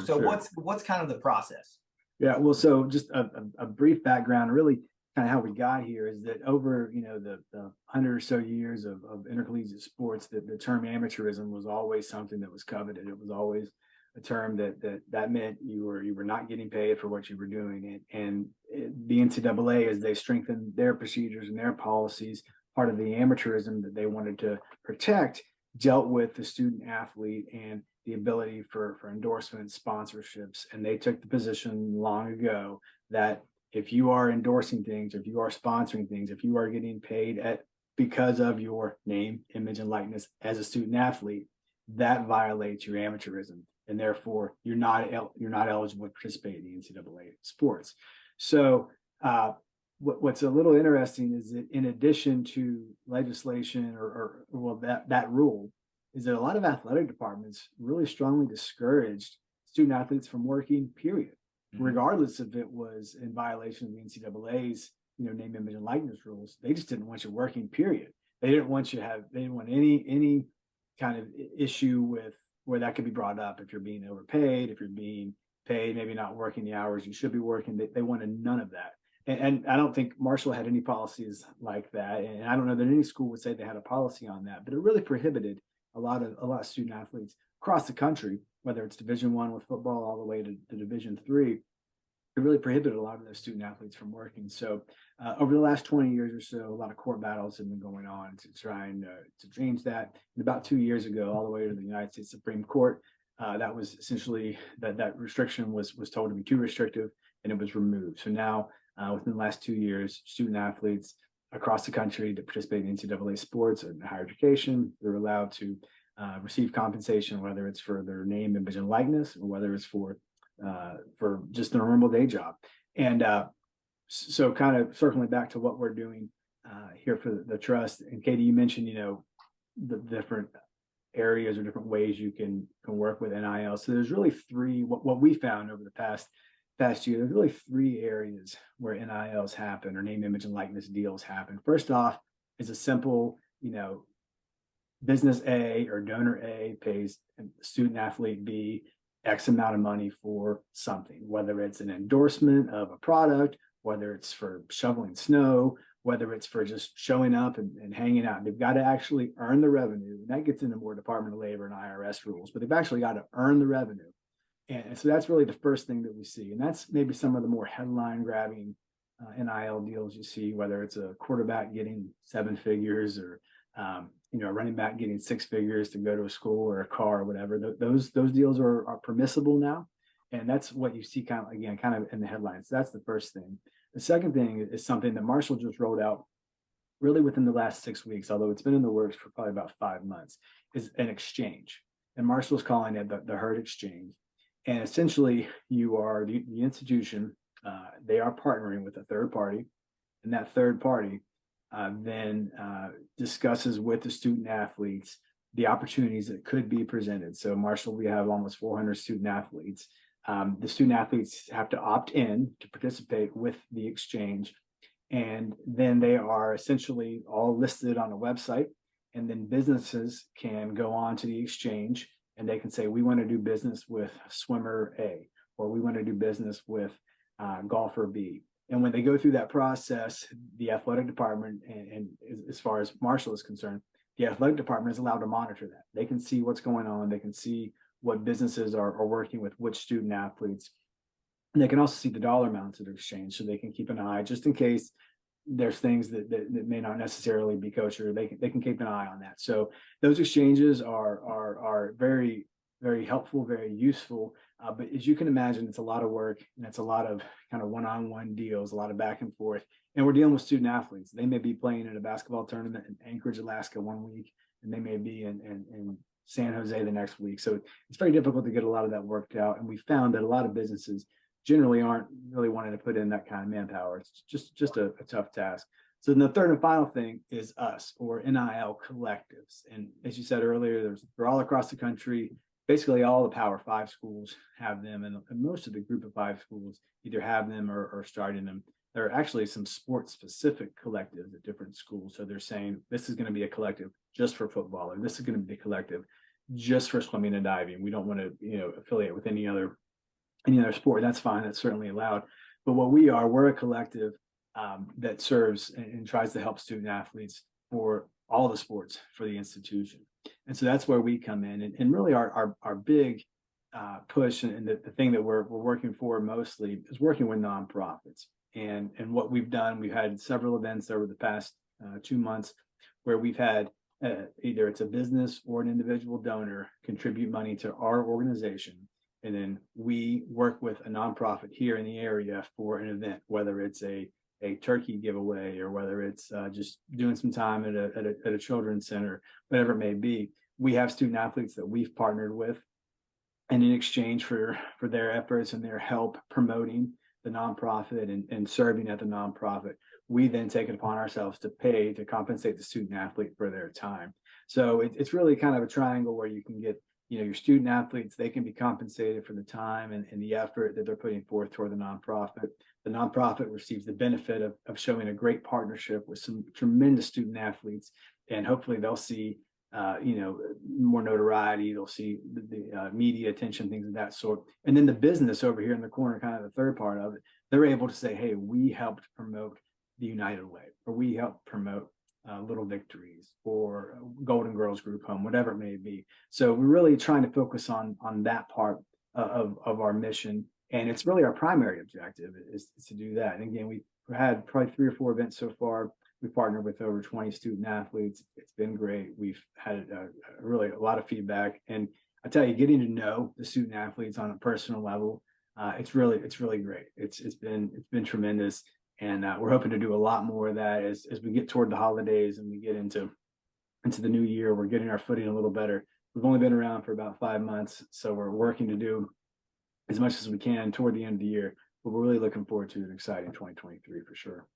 Yeah, that sounds like an interesting setup. I mean, it makes sense, right? So everybody kind of gets something out of the deal. And I think you're right. If I were a business owner, man, I wouldn't want to tackle in to try to work out all these individualized deals and work something out. And it's just easier for me to be a part of something larger that's doing this. That's what they're doing, right? That's essentially, quote unquote, your business. You're fostering these deals and streamlining the process. Partnering with nonprofits, I think, is awesome. I mean, that really speaks to what you were talking about earlier, people that are invested in the community, because what better way to be invested in the community to do partnerships with nonprofits in the area. That's just an absolutely tremendous setup. And I hope that some folks that are listening to this are gaining a little bit of insight to what this is all about and are maybe getting those gears turning a little bit like, okay, how can I kind of get involved in that? Russ, what do you got? Michael, you mentioned 501c3. You mentioned these nonprofits and everything. I'm a business. I'm an individual. I'm whatever. I'm interested in doing some of this NIL stuff. What are the tax advantages for me to do that? Are there any? Yeah, absolutely. We received our nonprofit tax exempt status a few weeks ago. I say a few weeks ago because just as kind of a sidebar, when Christian Spears started back in the spring, that was one of his many things to do. He said, he charged the athletic department with, hey, we need to put up an NIL collective. We need to start one of these groups. And so some folks at the athletic department reached out to a few of us, and it was during the summer. Things are busy, vacations, whatnot. But we had our first kind of interest meeting with our board members and the founding fathers in July. And we really started getting the thing going in August. And I shouldn't be saying that. I should be puffing up and saying that we've been around for a lot longer. And we've got years of history. But I say all that because a few moments ago I said, well, we just got our nonprofit charitable tax exempt status. It's a lot of work, and we're doing it all on volunteer hours. Every one of us, not any of members of the organization are paid at all. We are spending a tremendous amount of time just getting everything filed, getting everything set up. And I'm sure a lot of your listeners have gone through just business licensing organizations. I know you guys have also. It's easy, but it's still a lot of work. And so in any event, yes, if someone wanted to make a contribution, whether it's an individual or a business, they would receive a tax donation. We're not offering any benefit as it stands right now to the donor, meaning there wouldn't need to be any deduction of anything we're giving you back. Which is not the case with a lot of charitable contributions. If you make a donation to an organization and you get a gift back from the organization, or even if it's something of a token of appreciation, generally speaking, there has to be some kind of a consideration, some kind of a value assigned to what you give back. So in any event, you give money to us, you direct it toward whether it's a specific sport, a specific event, or even a specific student athlete. then you get the donation, you get the tax deduction. And then if you are a business, or if you want some kind of notoriety, or you want to be included in the promotions of what we end up doing, we certainly do that. We had some contributions come in, just general, about 2 months ago from a corporation, and we reached out to them about a month after the fact, said, hey, we've got this coming up. Is this an okay organization for us to partner with and use your logo and promote your business? And they were absolutely fine with it. So we're working, we're very fluid, and we're very open to any kind of interesting ideas or techniques that people have for promoting the business and helping our student athletes. So that's another interesting thing to me, because there are far more individual fans than there are fans that are business owners. So John Q. Hurd fan or Jane Q. Hurd fan can I know both of them. They're hella folks, man. They're great people. Yeah. Never miss a home game, always traveling. But no, they can go to the Thunder Trust website. They can contact you on social media and say, hey, I want to get involved. You don't have to be a business owner, right? You can just be a guy or a gal or just a fan or whatever to be involved in this, right? Absolutely. And one of the things that we have, I don't want to say struggle, but one of the things that we're trying to work through is, as you guys know, I hear you talk about it when I was listening regularly. I love how it does in the was every week. I see it on the socials regularly, but we have a great fundraising arm for our athletic department. The folks at the Big Green, they work tirelessly on a lot of fronts, on a lot of coasts. I mean, they're all over the place, and they're doing a lot of good work. We have an outstanding relationship with them, and they've sent us a ton of stuff. We've sent them a ton of stuff back and forth, but we are cognizant of the fact that we don't want to be stepping on their toes with what they're doing. We don't want to get in the way of what they're doing, because their mission is different than ours. And we know that, and John, Teddy, everybody there has been just tremendous to work with. But that's one of the things that we're trying to find or determine as we kind of shore up our identity is, are we going to be giving away things on a regular basis? Are we going to be doing, tailgates on a regular basis, things like that? Because you guys do a tailgate. The Big Green does lots of tailgates. There's lots of opportunities out there, but we want to be thoughtful about it in our approach, and to not kind of, like I said, get in the way of other organizations that are already doing it and doing it well here in the area. Yeah.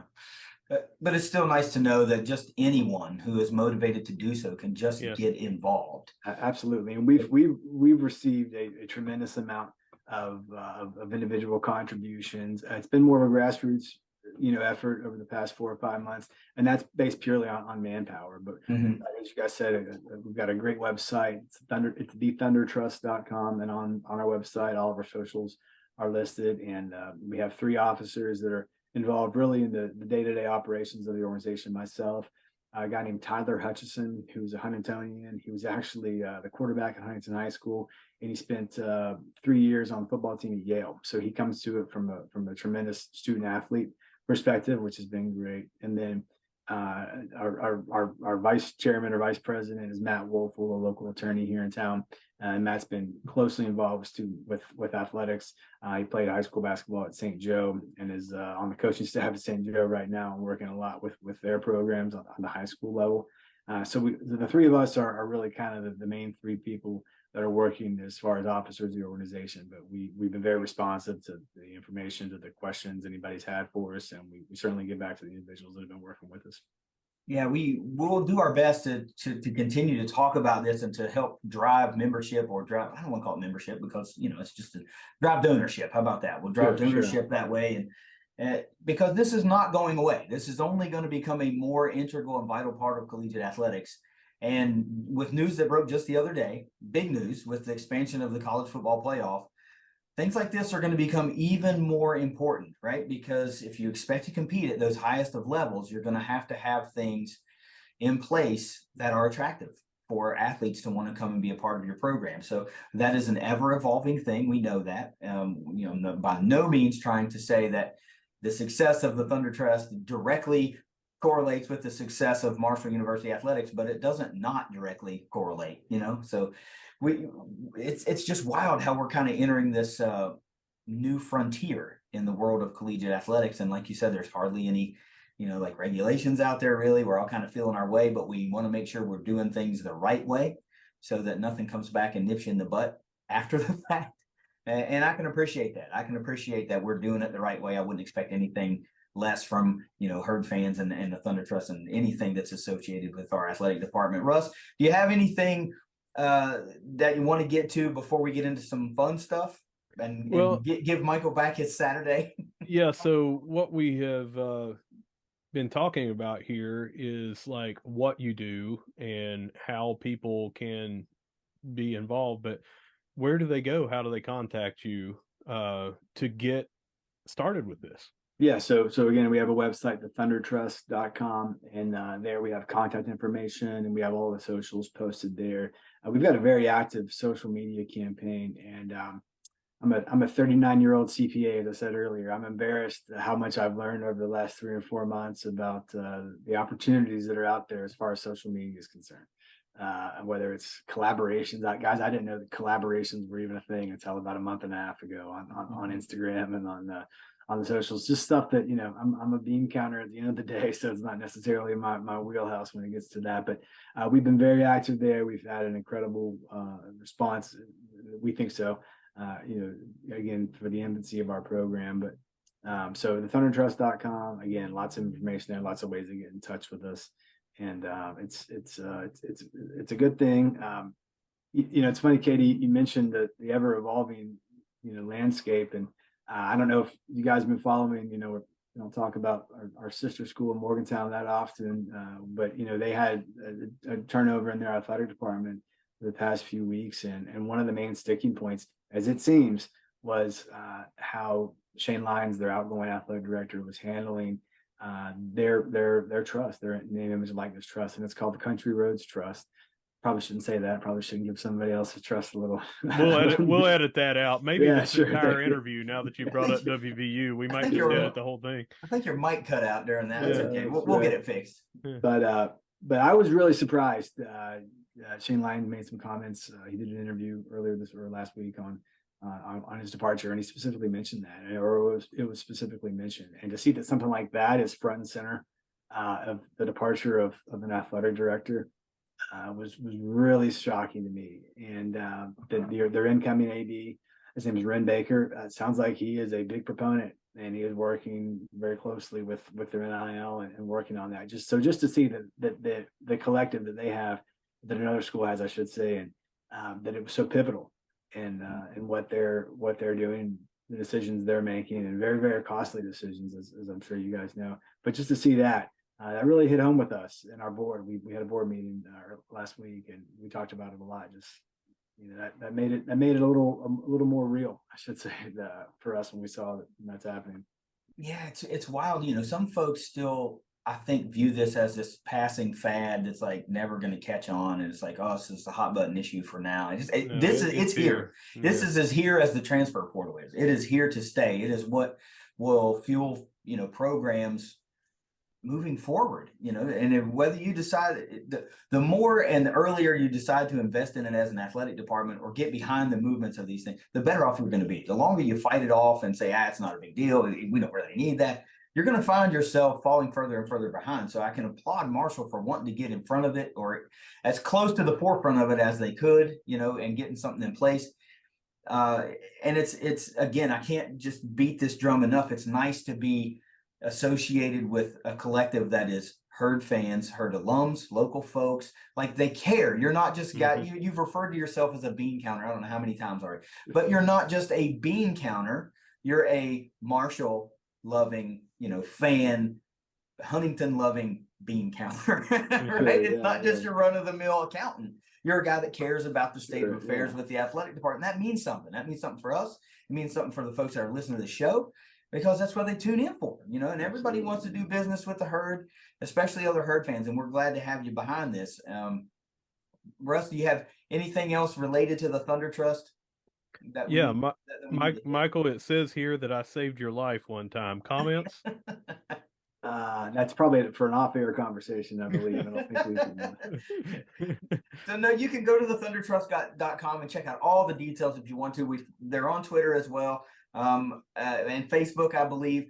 if they're going to dabble into some other avenues of social media, I wish them the best of luck, because it's pretty tough. I'm no TikToker. I'm not a good Instagrammer. It's daunting, but those things, much like NIL, are not going away. But look, let's talk about something really fun here before we get you out of here, and get you back to enjoying your Saturday. We are seeing a nice trend upward here in the current state of affairs of the Herd football team. Finished really strong, 8-4 going into a bowl game, a lot of momentum. As you look back as a student, as an undergraduate, in your time with the Herd, what really sticks out to you? Maybe your top 1 or 2 moments from any sport, doesn't have to be football, that continually warms your heart when you think about yourself at that time, at that age, and the Herd. Yeah, so I can't believe that you're asking me this, because I was very fortunate. About 2 months ago, I was at a dinner and I was sitting with Christian Spears, our athletic director, and there was about 30 people in the room. And as the food was brought out, he didn't have a chance to meet everybody in the room yet, and he wanted everybody to do exactly that, to go around the room and do exactly that. And so I'm going to say the same 3 things that I said there I'm going to say those now. And as a sidebar, it was really neat just to hear 30 people discuss their most exciting martial moments of their life. Yeah. So for me, it's 3 things. So the first, you said earlier, the ego side of me, as you mentioned, I was student body president in 2005, 2006. And that was an incredible honor for me. And I took it very seriously. I worked very hard, and it's something that I'll never forget, and it'll be with me for my entire life, and it changed my life forever. But it's something that was my fondest memory of undergrad, being a part, being involved. I had the pleasure of being the student body president when we were filming We Are Marshall, and it was chaotic. Campus was a mess. It was a zoo. There was so much going on, but it was neat. Just feeling electricity was really, really neat. So that, I think by law maybe that has to take the first spot. But numbers 2 and 3. The second thing was in 2013, we went to the Military Bowl, in Annapolis, in the backyard of the nation's capital, and we beat Maryland. Maryland was coming out of the ACC. They were going into the Big Ten. And, I know you guys have talked about these things. We've had so many historic triumphs in the history of martial athletics. But for some reason, that victory for me, it just kind of felt like, okay, we are here. We have arrived. This is an incredible venue in an incredible place. We're playing a worthy opponent, Big Ten, ACC, whatever you want to call it, and we beat them. And just to be there, at the time, I was with my dad and my then girlfriend, who was my fiance, is now my wife. For me, just being there in that environment, that was just top notch for me. And again, I know we've had a lot of victories over the history of the department, but that for me was really just the biggest on-field thing. And then the last thing, and this is something you guys may not even be aware of, but when we beat Western Kentucky in the Conference USA Championship in basketball to get the NCAA bid, very quickly and I think it was kind of haphazardly, the Big Green, they put together a viewing kind of selection show party at the Henderson Center. Now, we knew we were getting in because we had clinched with the automatic bid for winning the conference, but there was still a matter of where we were going to play, who we were going to play, what bracket, all that. And within a matter of 5 or 6 hours, really just through word of mouth, through social media, it felt like they had 3,000 people in that building. And it was just electric. It was awesome. My wife and I, we took our son, and I'll never forget when they announced us on the screen. They had us there. The place just erupted as if there was a 1,000,000 to 1 shot we were going to get in the tournament. But just seeing that environment and just seeing the amount of fans that came out on a last minute notice, frankly. I mean, it was a beautiful spring. I remember there like it was yesterday, because my wife and I were walking, we were wearing Marshall stuff, and there were some Herd fans on the trail here at Ritter Park saying, "Go Herd," and you could just feel the electricity. And I remember being there and saying, "Hey, let's go to this thing. It's only a few hours, let's go." But a lot of people had that very same conversation, and it took a lot of work from the athletic department, from the Big Green. They put it together, and it was tremendous. But just being there and just seeing, a large part, I felt like a large part of Herd Nation supporting them on kind of, like I said, like on a last minute kind of whimsical thing. It was really neat. So that's my 3. That's interesting. That I can see how that would be awesome, but yeah, not many folks talk about those sort of things, but those are great events. You know, this you haven't been in the NCAA tournament in 31 years. Of course, you want to see your name across the screen like you see these schools every year, especially those bubble teams that get that call and they're like they erupt. But yeah, we knew we were getting in, but so what? It was awesome. You get to see your name, your logo across the TV, and you know your guys were awarded on national television. Also, I'd like to point out that that's for Team Cato's game jersey from the Military Bowl. There you go. So that's a game we talk about a lot as the one that Marshall really turned the corner, and it felt like we had arrived. So you're right as rain on that one. Russ, what do you got to help close it out here? And then if you don't have anything, we'll look to get this man this Saturday back. Yeah, I'd just like to defer my usual stuff over to Michael. And Michael, if there's anything that you would like to give out as a charge to our fans, or anything that you would like to say, just I mean, it can be as simple as go herd, or it can be like telling somebody that what you think that we need to do as a fan base to turn the corner. But I'll leave that up to you. Just any kind of message that you would like to have. Sure. Thank you. You know, one of the things that is me personally, the biggest thing that I've gained from the past 5 or 6 months and running our trust is working with our student athletes, kind of on an individual level, and getting to know a lot of their stories. And unfortunately, you know, I'm as busy as you guys are. I don't get a chance to go to as many events as I can. I don't get a chance to go to as many games as I can. But I've learned that I need to be doing more of that over the past 5 or 6 months as I've worked with these student athletes. And, you know, this is the way the world works and the media environment that we have. You know, football and men's basketball tend to get majority of the media coverage. Of course, men's soccer here lately, and then baseball, and you know, volleyball. We've had, you know, tidbits here and there, but our other sports have tremendous stories with tremendous people. And I really urge folks that if you haven't had a chance, just check out what baseball's got going on. You know, I know we talk about the stadium all the time, but there's a lot of great stories there. We got a new coach coming in here soon. It's going to be exciting. From men's golf, you know, the list goes on and on. But I would encourage people to start, you know, and as it is in this world, it starts with social media. Social media accounts for all of our sports are very active. I know Christian has been emphatic of getting that going and getting more activity and seeing more stuff out there for the individual sports. But I really encourage Herd Nation to continue to support not just, again, football, you know, men's basketball, soccer, but all of our other sports, because there's a lot of great stories to tell, a lot of good people that are running those sports. And it's been a pleasure to be involved with those groups. And I look forward to doing a lot more of that and supporting them, you know, as we go on. I'd like to thank you for taking the time to join us there on this Saturday and inform not only my dumbass about the Thunder Trust, but also all of our listeners that are out there that are sitting on the fence wondering if they can get involved or how they can get involved. This has been a tremendously informative segment, and I'm so glad that you took the time to do this. So Michael Misiti, once again, treasurer of the Thunder Trust. Find them at thundertrust.com. Look for them on Facebook and Twitter as well. We'll have the links to the websites and the social media handles in the description of this episode. But thanks so much for taking the time. This was great. This is something we've been wanting to do for a long time. We just can't thank you enough for spending a few minutes with us talking about this. Thank you, guys. Go Herd. Go Herd. Go Herd. All right, Russ, let's close out this episode by taking it around the herd. Let's start off with track and field. The women track and field team are playing tonight. They have the field events at 7:30. Or I'm sorry, the field events at 6:30 p.m. over at the Chris Klein Athletic Complex, and the track events start at 7:30. This will be against Moorhead. And the other bit of news, this is women only for this. The men do not start, which this will be a brand new men's team resurrected from, what's it been, since 2004? Yeah, I think it was 2004. Yeah.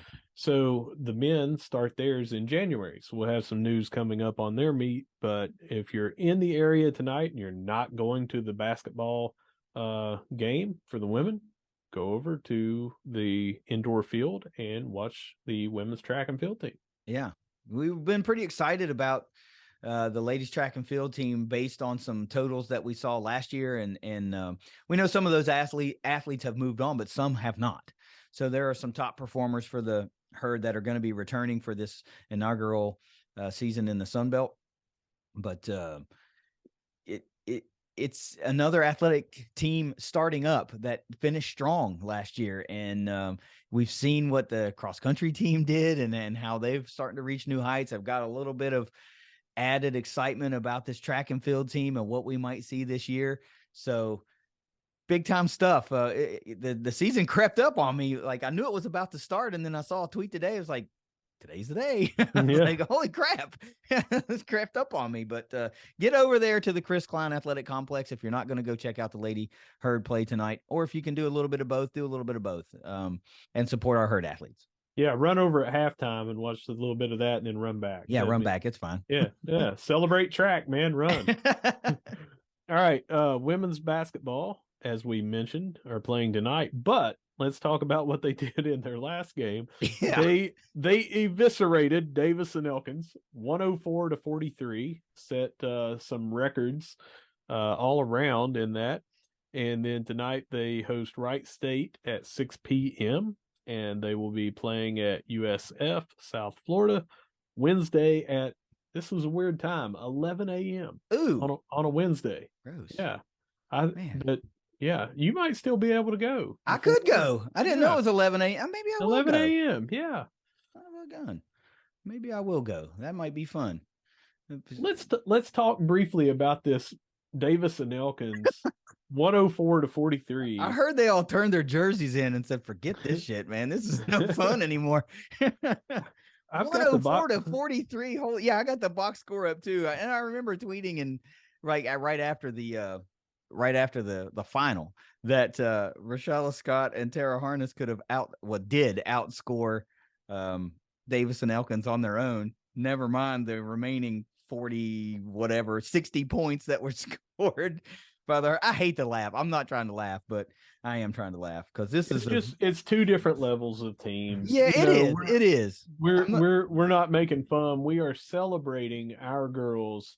But I have been on the losing end as in Little League and middle school, junior high of where it's an embarrassing loss. So I am not trying to pile on, but we can't just sit here and ho hum and be like, well, they eked out a 104-43 victory. That's a good showing. Yeah.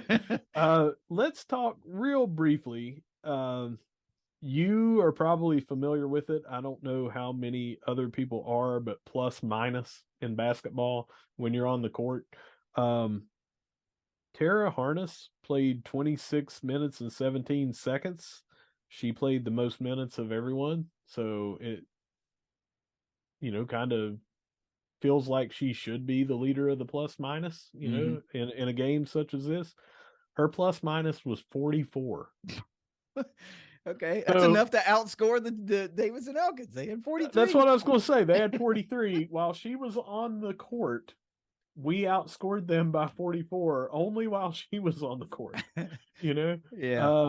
Wow. I mean, man, we shot 17 of 33 from 3-point, 7 out of 10 from the charity stripe, 40 out of 70 overall. I just out rebounded them 40-23, or I'm sorry, 49-34. We had defensive rebounds out rebounded them 40-23. Just every category. Every category. And one of the coolest things about that is 12 of the 14 players on the herd roster scored a bucket, right? Yep. One of the two that did not score, one did not attempt a shot, right? And Olivia Zielkowski only attempted one. She played for 5 minutes, attempted one shot, and missed that shot. So everybody that attempted at least 2 shots in the game scored. So this was a overall, I mean, is dominating a fair word to use? I think it's beyond dominating, but good for them, man. I mean, almost over 57% from the floor, over 50% from 3. I mean, they were doing their thing, and man, I didn't know that. I'll tell you what, I'm going back to that 11 a.m. game at USF. I had no clue that game was that early. I was obviously just thinking it was going to be like a 7 p.m. tip or something like that. I have to check that out. That might be something that I'm able to do. Is that this Wednesday or is it next Wednesday? This Ooh, so Wednesday it's like coming up. okay. The I could what look is into that? The 14th? yeah, 14th, 16th, something like that. Yeah, 16th is Friday, so it'll be the Yeah, 14th. Yeah, 14th. Yeah. man, I might check that out. Hey, if any of you guys are listening, that's also going to be in the Tampa area doing nothing on Wednesday at 11 a.m. Maybe we should just meet up at the Yingling Center and watch some basketball for a little bit. That'd be pretty cool. Pretty cool. So anyway, playing what are they playing? Wright State tonight. Wright State tonight at 6 p.m. Yeah, it should be another. I don't want to call it a fairly easy victory, but this Wright State team is kind of struggling. 1-6 on the season, 1-6 on the season.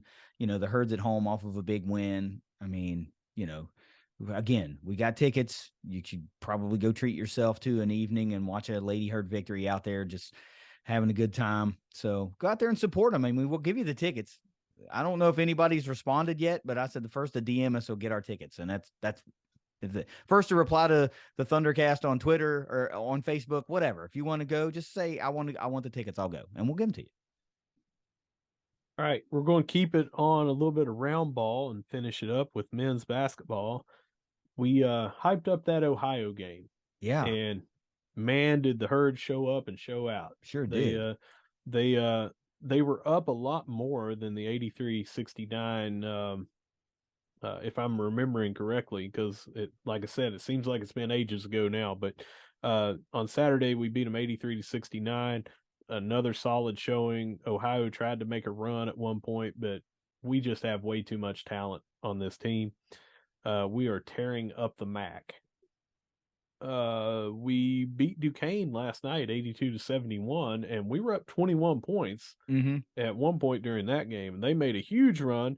They made a 10-0 run, and how often have we seen in a team, if someone goes 10-0 on us in a short amount of time, we're down big, or we're down. We were still up pretty good. They whittled it down to 4 points as the closest time, and we just pulled back away and ended up winning by 11. And I saw some amazing basketball to close out that first half. We had a 16-0 run, amazing passes, backdoor cuts, finishing at the rim. We hit some 3-pointers, but most of it was just fast breaks, steals, getting good rebounds, and we just took it to a very good Duquesne team. They were 7-1 and not much further below us in the KenPom.com, Ken Pomeroy's ratings. So we got a good team. We do. I'm going to go back and talk about Ohio first a little bit. Yep. I mean, this was a hyped up game. Remember, we were talking about Marshall's trying to push the sellout, and of course, we know that's really, really hard to do. Yep. But over 5,000 at the game. They did the rally towel thing. I'm the whiteout. I'm sure it looked really, really good. Unfortunately, I couldn't watch a second of that due to my work schedule. I tried. I was hoping to be able to get to a point where I could at least check in, but I couldn't. Marshall shot over 46% from the floor, just under 30% from 3-point range in that game. I mean, it was 5 players in double digits scoring. Obina has 16, Kerfman with 11, Andy Taylor 19 leading the way, Kinsey right behind him with 18, and then Jacob Connor with 10. I mean, this is the type of a Herd team that really looks like they can beat you in a number of ways right now. If one or two guys have to just take over and control the scoring, they will. If they need to dish the ball around and distribute the scoring to better match up with an opponent, they can do that too.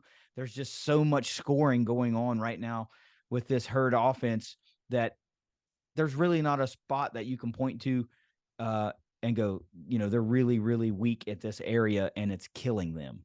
Well, one thing, and we'll get into this a little bit later when we do the recap of the second game that we're going to talk about, but they were 5 of 11 from free throw line, and they weren't very good at that last night either. If you're looking for nitpicking, that's some nitpicking, because we dominated both of those games. We're up huge early in both of those games, and that allows for a buffer when the team gets hot and hits some threes, and the ball bounces their way on some things. But if you're nitpicking, that's about all you can do with this squad right now.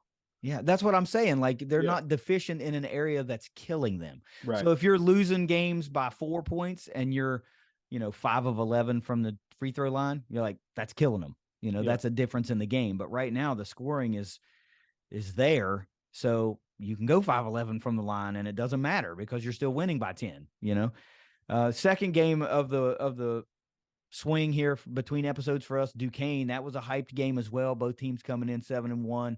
This another game that people thought was going to be a measuring stick type game for this Marshall team. How good are they really to go into a 7-1 Duquesne team on the road, and how are they going to match up? 82-71. I think they match up just fine. Several runs. They were even out rebounded. Marshall -10 on the rebounding in the rebounding category, but it didn't matter. It just didn't matter. They were dominating in the points in the paint.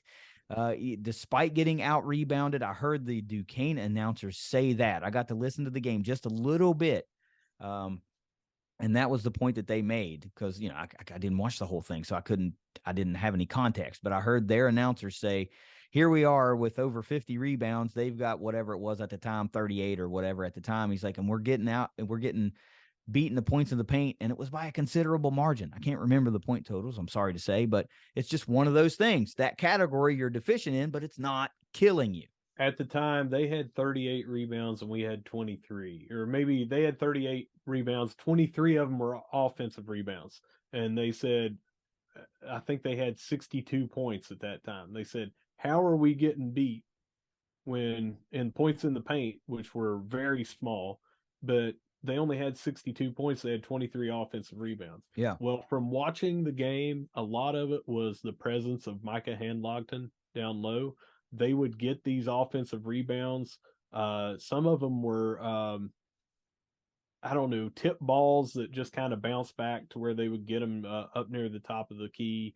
But they would get these offensive rebounds and still couldn't put it back home because they've got the 7'1" center phenom there swatting at him. Even if he's not getting the block, he's changing shots. He got 16 rebounds in that game. The only thing that I want to say is he had a couple down low. Dude, you're 7'1", you're a center. Got to go strong, man. I know you're a freshman, and I also, if I went out and you and I played, I'd probably only win like 40% of the time. Probably. I'm you know me, I'm dangerous as soon as I get across half court.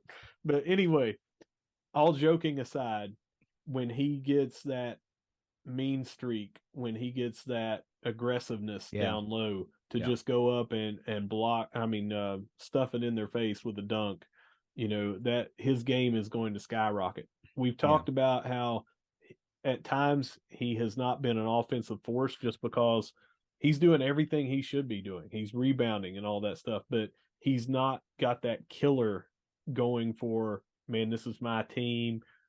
We talked about that the last show. It might show up later in the year.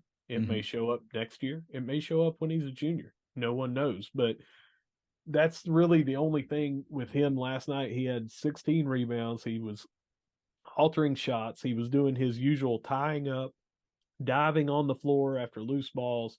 This guy is a hustler, and he really needs to just posterize some people and do that instead of the layups every now and then, because he missed a couple of putbacks. Yeah.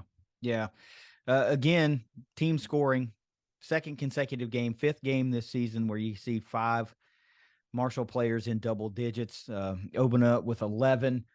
Handlogged a bucket away, one strong putback away from having 6 players in double figures. He has 8 career high, 16 rebounds in this young career for this freshman. Kerfin 14 on 5 of 7 shooting, 4 of 6 from 3. Andy Taylor with 18, Kinsey with 19, and Wyatt Fricks with 12.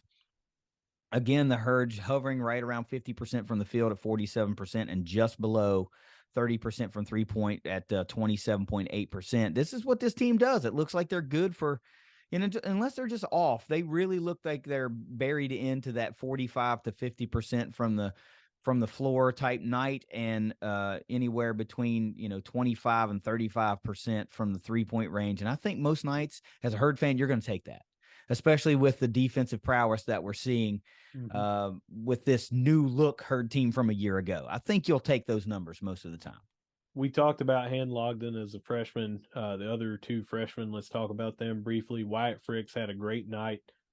He had it on rebounds. He had it tipping to other people. He had it on some good passes. He scored a lot. He did extremely well. Connor doesn't have the stats when you're looking because he had 4 fouls. But when he was in, we outscored them. He had the highest plus minus at 21 out of anybody. When he was in and he was handling the guard duty, they just could not. That's when we went on the huge run. But he got in foul trouble. He didn't have the stats because he wasn't out there long enough to be a part of the offense, couldn't be real aggressive driving to the hoop and everything. But we are blessed with 3 really good freshmen. The length that they bring, the defense that they bring, they're all very good at offense. Again, Handlockton just seems to be, and it's probably because we run such a guard-oriented offense, his points in the paint are going to have to be on those putbacks, so he just needs to go up and dunk them. Yeah. You mentioned the highest plus minus. That was only in 19 minutes on the floor. You know, so that really drives that point home. It's a nice problem to have. Marshall's got a really nice problem right now. With the way this team's coming together early on in the season, it doesn't seem like